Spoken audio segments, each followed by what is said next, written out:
Pour vous donner une idée de chiffres, l'an passé, à peu de choses près, hein, on a reçu plus ou moins 21 000 et quelques personnes qui sont entrées ici à l'Office du tourisme et on est en constante évolution. C'est vrai que ça dépend un peu quand même d'une année à l'autre, ça peut dépendre de plein de choses, hein, du temps qu'il fait. Ici, c'est vrai qu'on a constaté les dernières années avec la crise que les gens de la région, mais au sens large du terme, se déplaçaient plus dans leur région pour aller visiter les attractions plus importantes comme les grottes de Neptune ici un peu plus loin, la brasserie des fans, ce genre de choses. Et donc voilà, oui, on peut dire que ça fonctionne bien. Il y a toujours moyen de mieux fonctionner évidemment, mais pour une petite ville de 5000 habitants, c'est vrai qu'on s'en sort pas mal, je pense. Les gens viennent déjà pour le poumon vert, on est vraiment au tout début des Ardennes, et alors c'est vrai qu'ils vont se dire justement tout est désengorgé, donc l'endroit est encore plus préservé et plus naturel et pas mort, quoi.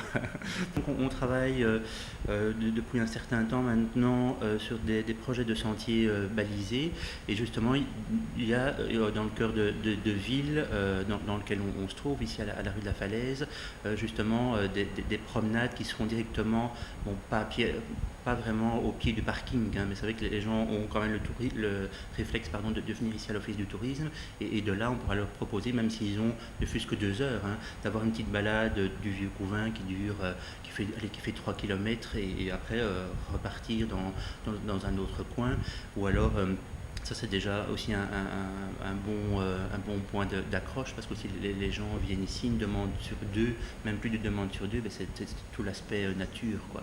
Donc c'est vrai que ça, on y travaille déjà. C'est vrai que le principe est d'avoir un minimum de 2 voire 3 promenades dans chaque village. Donc il y a 12 villages et 2 villes, Couvain et Mariembourg, parce que justement dans chaque village on trouve au moins un gîte, quoi. Donc un gîte ou une chambre d'hôte, et comme ça quand les gens arrivent là, ils peuvent aller faire un petit repérage, et le but était aussi de passer d'un point A à un point B, quoi, avec ce qu'on appelle des systèmes de liaison pour passer d'un village par exemple de Couvain à Pêche et vice versa, quoi. Oui, bien sûr. Ouais.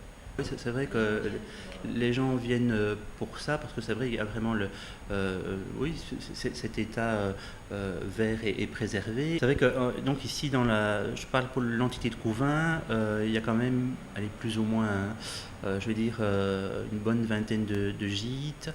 Il y a aussi évidemment des chambres d'hôtes de caractère. On a très peu d'hôtels en fait, il y a simplement 2 hôtels sur l'entité.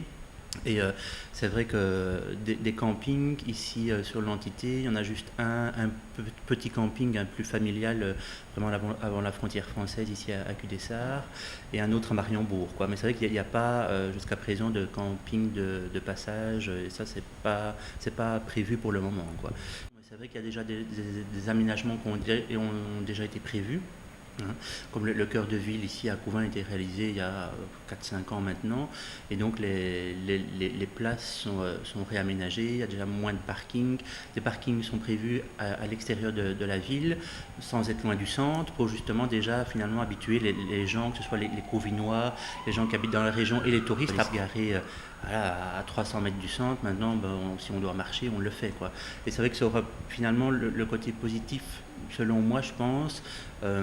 C'est que les gens qui s'arrêteront aussi auront vraiment envie de venir. C'est vrai qu'ils ne passeront pas comme ça à travers la ville et se dire finalement c'est jamais qu'un endroit de passage, et on n'y arrête pas, quoi.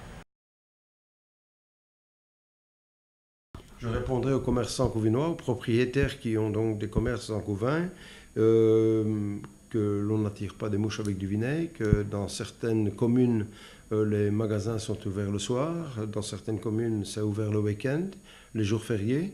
Hein. Il y a des communes comme par exemple Dinan, ça se meurt aussi, ça n'a rien à voir avec le contournement, c'est parce qu'il n'y a peut-être pas une volonté de redynamiser le centre-ville par des commerces. Donc, pour ce qui concerne la plupart des gens qui travaillent dans l'ORECA, dans le centre de la ville, le contournement va leur amener une amélioration. Et le tout sera de bien travailler la signalétique aux abords du contournement, de bien mettre en avant les avantages de notre ville, qui est quand même la dernière ville frontière, enfin même s'il n'y a plus de frontières, en tout cas la dernière ville belge avant la France. Si tout ça est bien mis en avant, je pense que les commerçants de Couvain, au contraire, ont tout à gagner dans le développement et la réalisation d'un contournement. Je fais partie du comité pour le contournement Est, donc de Couvain. Je suis natif de Couvain et ça fait plus de 30 ans qu'on parle du contournement de Couvain.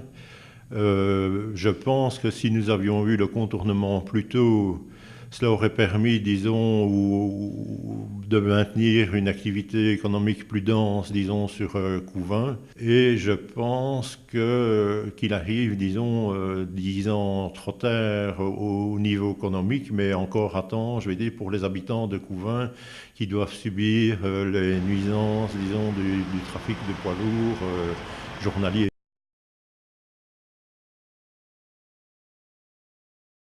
Ici en face, il y a une zone, un PCA numéro 4 qui a été étudié depuis 5 ans. Il va y avoir une zone commerciale avec des commerces qui n'existent pas encore à Couvain pour être certain de ne pas faire concurrence. Le jour que ça sera inauguré, je suis certain que nous aurons l'occasion de récupérer des personnes qui sont dans la Philippeville ou à Charleville ou à Chimay. Le tourisme reste une priorité pour la ville de Couvain dès la fin du contournement.